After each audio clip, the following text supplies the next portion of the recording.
You've heard of T.rex, but what if we told you the Arctic had its own dinosaur king? Say hello to Nanuksaurus, a predator so tough it ruled the frozen north. From brutal blizzards to 24-hour darkness, this beast didn't just survive, it thrived. Let's uncover the incredible story of the polar tyrant. The Cretaceous North Pole. Some 68 million years ago, North America's semi-tropical plains were home to the ultimate predator, the Tyrannosaurus rex. With a massive size of over 10 tons, a bite force that could crush bone, and senses that were far sharper than ours, the t.rex was not something you'd want to bump into. Its eyesight? About 13 times better than ours today. If you found yourself back in the late Cretaceous, your best bet would be to run, fast. But the real question is, where could you even go? Heading toward the water? Forget it, dinosaurs ruled those too. Going southward? You'd only run into more terrifying creatures, like the Abelisaurids, a group of nasty theropods. So the logical choice seemed to be heading north, toward the colder, less dinosaur-packed regions. But here's the twist. If you ventured far enough north, all the way to the Arctic, you'd still encounter terrifying tyrannosaurs. That's right, a t.rex-like creature was chilling up there, in the coldest part of the world. This wasn't just any Tyrannosaurus, though. It was a little-known polar version of the king of predators called Nanuksaurus. And despite not getting as much fame as its southern relatives, this beast had a fierce reputation of its own. It ruled the North Pole with a grip, or rather a bite, that was just as deadly. The fact that we know about this polar tyrannosaur is pretty remarkable. Miraculous finding. Scientists have uncovered dinosaurs in places as far-flung as Australia and Russia, and it's clear that some of these creatures did just fine in frigid conditions. Picture dinosaurs, feathers or no feathers, surviving in a land where the northern lights filled the sky and snow covered the ground. The story of how scientists first stumbled upon these polar dinosaurs is fascinating. In 1961, Robert Liscombe was mapping the Colville River in Alaska when he found some odd bones sticking out of the cliffs. Thinking they were mammal remains, he tucked them away. Sadly, he was killed in a rockfall that same year, and the bones were forgotten for 2 decades. But in 1984, after some exciting finds of dinosaur footprints and skin impressions along the same river, those bones were pulled out of storage. And it turned out they were dinosaur bones after all. This discovery started a heated debate. Could cold-blooded animals really survive so far north? At the time, it seemed impossible. But as more fossils were uncovered along the Colville River, it became clear that this site was far more significant than anyone had realized. In 2006, paleontologists made an extraordinary discovery in one of the most remote areas on Earth, the Prince Creek Formation in Alaska. Hundreds of miles away from any city, they uncovered fragments of a theropod skull, including parts of the upper jaw and skull roof. The shape of these remains immediately stood out, matching the features of a type of dinosaur they knew well but didn't expect to find in the far north, a Tyrannosaurus. At first, they didn't think they'd found anything new. The skull looked so similar to other known tyrannosaurs that they thought it might just be a member of a previously described genus, like Albertosaurus, Daspletosaurus, or Gorgosaurus. Despite these findings, scientists couldn't initially figure out how these dinosaurs could survive the extreme cold. The first theory was that they migrated like modern Arctic terns, spending the warm months in the north and then retreating south for the winter. However, the theory was challenged when, in 2014, fossilized footprints from a mega herd of hadrosaurs, duck-billed herbivores, were discovered. These tracks, preserved in mud, showed that these dinosaurs had lived through winters that dipped to freezing. The young dinosaurs among the herd suggested that some may have stayed year-round, unable to make the long migration. This find wasn't just cool because it was a new species. It showed that tyrannosaurs were way more adaptable than anyone thought. These massive predators weren't just stomping around warm climates, they had also carved out a domain in some of Earth's harshest conditions. Nanuksaurus wasn't as big as T.rex, but in the Arctic, it didn't have to be. It still packed enough power and cunning to dominate its frozen territory, proving that even the cold couldn't keep the tyrant dinosaurs away. Grouping and relation to T.rex. A few years after discovering the fossil of this Arctic predator, scientists took a closer look and had a surprise waiting for them.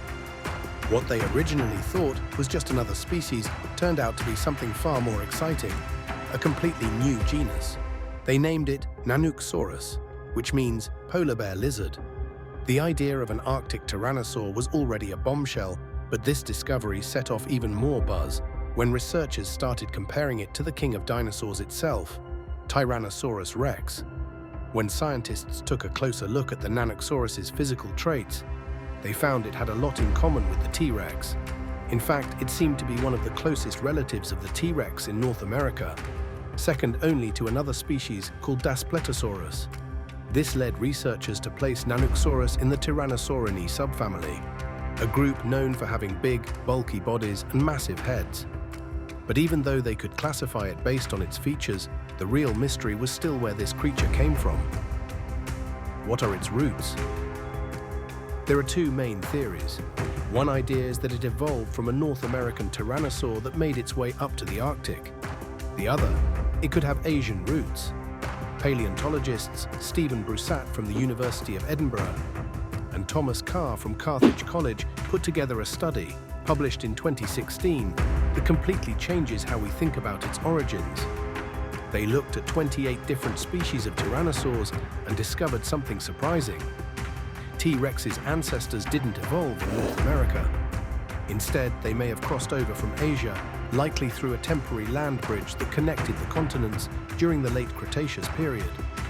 This theory gained traction recently with the discovery of a small tyrannosaur in China, Asiatic tyrannus, whose skull is strikingly similar to Nanuksaurus. Some experts believe this Chinese dino might have crossed the Bering Strait and stayed up north, never venturing further south. Here's where it gets even more interesting. When these Asian tyrannosaurs made their way over to North America, the land was split by a massive sea, called the Western Interior Seaway. This divided North America into two islands, Laramidia in the west and Appalachia in the east. But so far, the mystery of its origins hasn't been solved. Similarities and differences with the T.rex. Now, when you compare Nanuksaurus to the T.rex, there are definitely some striking similarities. Both had the same kind of S-shaped neck, reduced arms, and a thick, wide skull. Their builds were stockier and more muscular compared to other theropods like Albertosaurus, which had more streamlined bodies. However, the Nanuksaurus wasn't as big as the T.rex. It was actually much smaller, and even though its teeth were similar to those of the T.rex, they were narrower and more deeply set. Its skull also had some unique features, like bony ridges above its eyes that made it stand out. Beyond that, Nanuksaurus had some traits that are totally unique to it. For instance, its front bones had long, pointed processes that separated certain parts of its skull, and it had a thin spur on the top of its head. Another weird thing about this creature was its teeth. Its first two teeth were much smaller than the ones behind them, which is something no other Tyrannosaurus had. Evidence for feathers. Did you know that some scientists think Nanuksaurus, the Arctic tyrannosaur, might have been fully feathered? Unlike its famous cousin T.rex, this northern predator had to endure long, freezing winters and months of darkness, so feathers would have been a great way to stay warm. While there's no direct proof of feathers on Nanuksaurus itself, its close relative, Yutyrannus, discovered in Asia, was fully feathered and lived in similar icy conditions. This has led researchers to believe Nanuksaurus might have followed suit. If it did have feathers, there's a good chance they were pale or even white, helping it blend into its snowy surroundings. Imagine a dinosaur with a polar bear-like look, adapted not just to survive, but to thrive in the Arctic wilderness. Body size. But don't let that fool you into thinking it was just some oversized, fluffy creature. Nanuksaurus wasn't polar bear-sized, it was much bigger. Initially, paleontologists thought it was about 20 feet long and weighed close to a ton, which made it a solid contender as one of the Arctic's top predators. However, more recent research suggests they underestimated its size by a lot. New estimates put Nanuksaurus at around 30 feet long and weighing over 3 tons, putting it closer in size to Albertosaurus rather than the smaller Carnotaurus. This made it not only the largest carnivore in the Arctic, but also the biggest land predator to ever roam polar regions. And the surprises don't stop there. Some paleontologists believe it might have grown even larger, possibly exceeding 35 feet in length. If that's the case, Nanuksaurus would be right up there with some of the largest tyrannosaurs ever, like Daspletosaurus tyrosus. It's a stunning turnaround for a dinosaur that was originally thought to be only medium-sized. Now it's earning its place as one of the most impressive giants of the late Cretaceous, and proving that the Arctic was no place for the faint of heart. With its size, Nanuksaurus would have been a top predator in its environment, able to take down almost anything it came across. A big reason for this was its powerful bite, a trait shared by all tyrannosaurs. Just like its larger cousins, Nanuksaurus had a huge, incredibly strong head that was packed with muscles. But what made it stand out is that its head wasn't just big in length, it was unusually wide, giving it an even more impressive bite. Over time, tyrannosaurs like Nanuqsaurus evolved with bigger heads, and it seems that the head got the biggest size boost. This suggests a seriously strong bite force, one that could rival the best of its family. Unfortunately, because there aren't enough fossils to study its exact bite, paleontologists have had to make educated guesses by comparing it to similar-sized tyrannosaurs like Gorgosaurus, Daspletosaurus, and Albertosaurus. The problem here is that estimates for their bite forces vary widely, ranging from 10,000 newtons to a massive 40,000 newtons, which is more than twice the bite power of a crocodile. So while we don't know the exact numbers, one thing's for sure, Nanuksaurus could definitely deliver a serious bite. Fearsome hunter.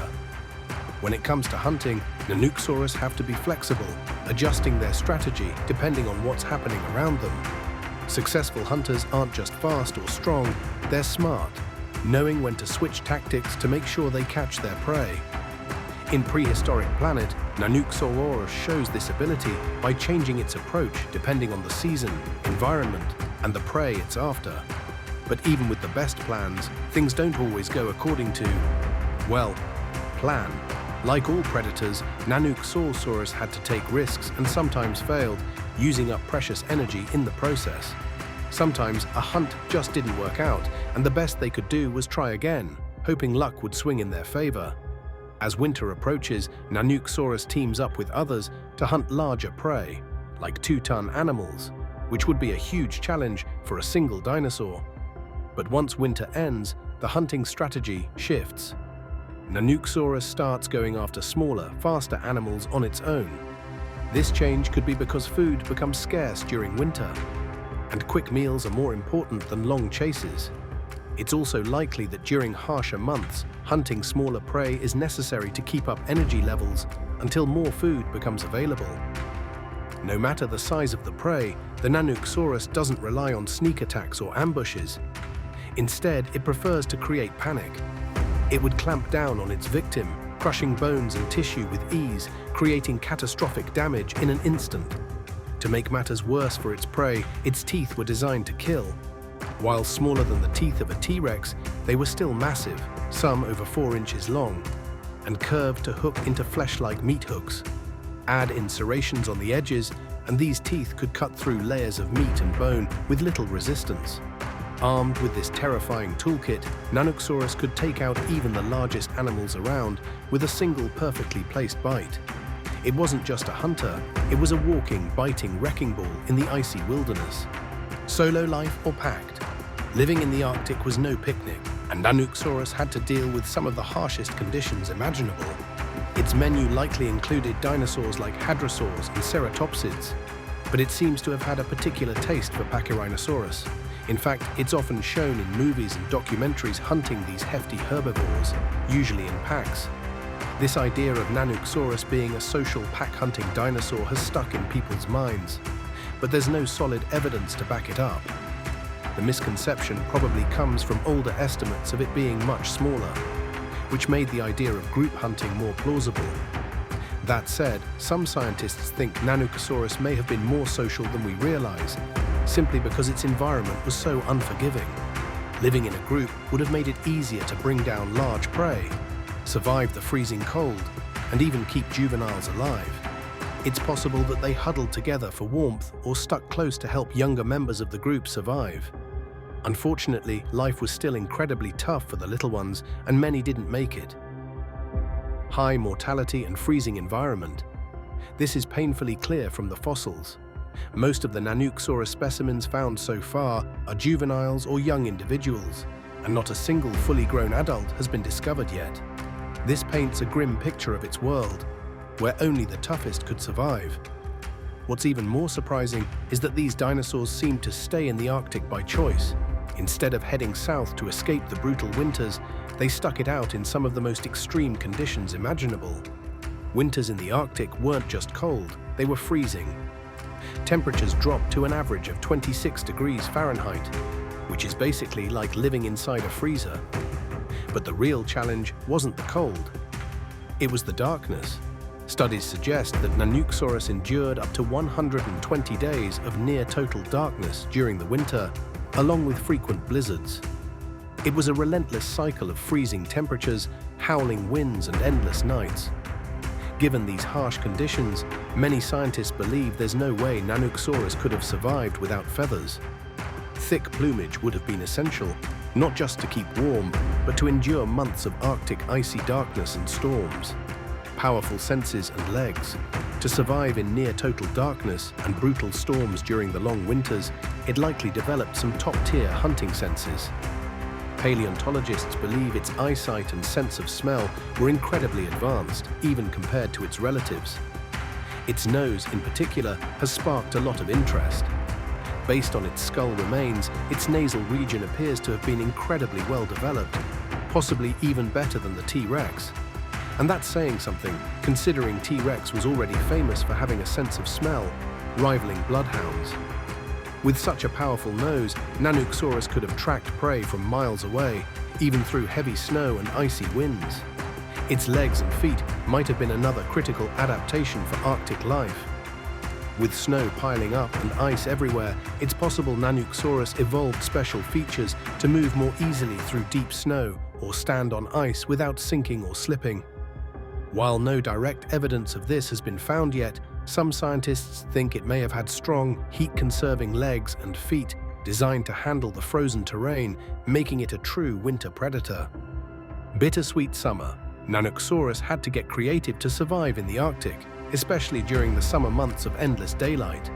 Summers might sound like a break from the harsh winters, but they came with their own set of challenges. This was when the Nanuksaurus had to focus heavily on eating, particularly at the start of the season, as its prey followed migratory patterns. While many animals moved in and out of the region with the changing seasons, Nanuksaurus was different. It stayed put all year long, making it one of the few creatures tough enough to handle the Arctic's extremes. What's really impressive is that Nanuksaurus didn't just stick to one type of habitat. While some dinosaurs like Edmontosaurus preferred the coastal lowlands and others like Pachyrhinosaurus stayed in the uplands, Nanuksaurus thrived in both. It hunted across the entire region, showing just how adaptable and dominant it was. No matter where its prey went, this predator was there, ready to strike. Animals it lived with. The dinosaur lineup alone was impressive, featuring species like Dromaeosaurus, Sauronitholestes, Alaskacephaly, Pachyrhinosaurus, Edmontosaurus, and members of groups like Lumbeosaurinae, Leptoceratopsidae, Thescelosaurinae, and Ornithomimosauria. But it wasn't just dinosaurs that called this tundra home. There was also a variety of small mammals, such as Tundrasaurus, Timolodon, Gypsonyctops, Sycyomes, and Unuacames, along with over 60 types of trees, creating a landscape that was far richer than you might expect. What's interesting is the one type of creature that seemed to be missing: cold-blooded animals. Reptiles like snakes, crocodiles, turtles, and amphibians were completely absent, likely because the freezing temperatures and lack of external heat sources made survival nearly impossible for them. Among all these animals, Nanuksaurus stood out as the undisputed apex predator. It was the biggest carnivore in the region by a mile, only rivaled in size by herbivores like Pachyrhinosaurus and Edmontosaurus. The next largest predator, Sauronitholestes, was a staggering 140 times smaller, even when given the benefit of the doubt. Most of the other predators in the Arctic were much smaller than their southern relatives, showing signs of dwarfism. This shrinking trend is unusual since animals in colder climates often grow larger to conserve heat. but paleontologists think the limited food supply caused by the high number of small predators may have been the reason for this downsizing. Nanuksaurus, however, didn't follow that trend. It was perfectly built for taking down large prey, giving it an edge over smaller competitors. Without serious competition, and with its size and power, it thrived as the region's top predator. Its ability to specialize in hunting big game likely helped it avoid the same dwarfism that affected other carnivores in the area. Extinction. Nanuksaurus ruled this icy ecosystem for its entire existence, which spanned roughly 70 to 68 million years ago. Interestingly, it never lived to see the end of the Cretaceous period. Some believe its relatively short reign may have been due to the extreme variability of its Arctic environment, which would have posed constant challenges. Others think there may have been some unknown event that caused its decline. Whatever the reason, its story is one of adaptation and resilience in one of the most unforgiving places on Earth. As the only known polar tyrannosaur, Nanuksaurus offers a unique glimpse into how dinosaurs adapted to extreme environments. Paleontologists hope that future discoveries will reveal more about this fascinating predator, shedding light on how it thrived and what ultimately led to its disappearance. Currently, it's believed that the main reason most of these dinosaurs went extinct was their sheer size. Being so big meant they needed a lot more food than what the environment could provide. However, not all dinosaurs shared this fate. The smaller, feathered Maniraptorans, dinosaurs with seizing hands, managed to adapt. These little guys, weighing just around a kilogram, managed to survive and evolve into what we now recognize as birds. With every new discovery, these near-polar dinosaurs are teaching us more about the incredible variety and adaptability of their relatives, showing that they were far more than just giant, slow-moving lizards. Nanuksaurus were survivors, capable of thriving in some of the most extreme conditions on Earth. What else are we still missing in the world of ancient giants? Stay curious and keep exploring the past with us. Thanks for watching. If you enjoyed the video, like, subscribe, and don't forget to click the bell for more cool content.